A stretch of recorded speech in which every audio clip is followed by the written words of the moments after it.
you wrote in your testimony, I noticed that one of the barriers to using already existing therapeutics, whatever they may be, it's an array of them, has been social media. And you say that your pages in particular have been repeatedly blocked on Facebook. I wonder if you could just elaborate on your experience with Facebook or any other social media on this topic. Yeah.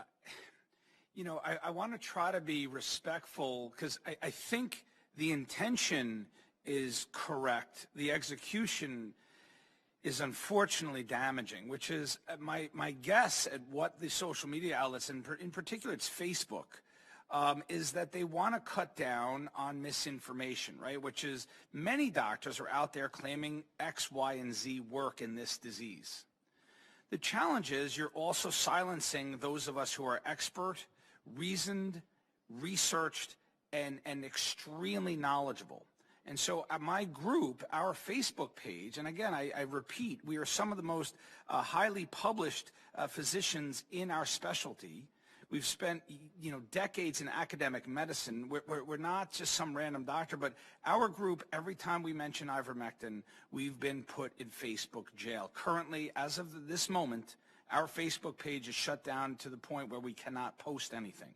And we've asked the senator for help in that because we're trying to disseminate expert opinion, heavily researched insights into the therapeutics of this disease, and we are unable to do that on social media.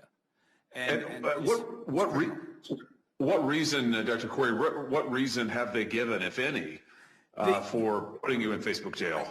I don't know that we've gotten specific reasons, but the best that we can tell is that we were mentioning ivermectin. So any claims to a simple solution, and by the way, I'm going to stand by my professional reputation, my decades in medicine, and I'm going to tell you that I believe, not only I believe, but my group of doctors, and there's at least 9 of us, who co-authored this manuscript, we are telling the world this is the solution to COVID-19 and it can be implemented rapidly. However, social media does not want to hear that from doctors. And I don't blame them because otherwise you're going to have doctors coming along and saying, I don't know, soda water or this is the next solution. So I understand the intent.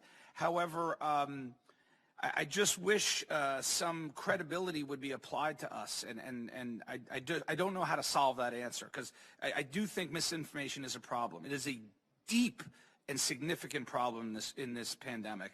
However, we are not propagators of misinformation. Is Facebook staffed with expert epidemiologists and infectious disease researchers, to your knowledge? Not to my knowledge, certainly not. No. I mean, should Facebook be the arbiter of what counts as medical research, in your opinion? Of course, I don't think that they should be the arbiters, but I'm trying to be fair, and I do think their intent is to protect people from misinformation. However, they are also blocking good information. It's a very hard filter to put on, and I can understand their challenge. I just wish they did better at it. All right. Well, thank you, Dr. Corey, thank you for your work, and thank you for sharing that. Unfortunately, this is a pattern that we see with Facebook and the other social media giants, which have now decided that they will be the arbiters of all information, news, journalism, and the rest in the United States, and that they will determine what counts as accurate, reliable news, research, and everything else, despite usually having zero expertise in any of these areas.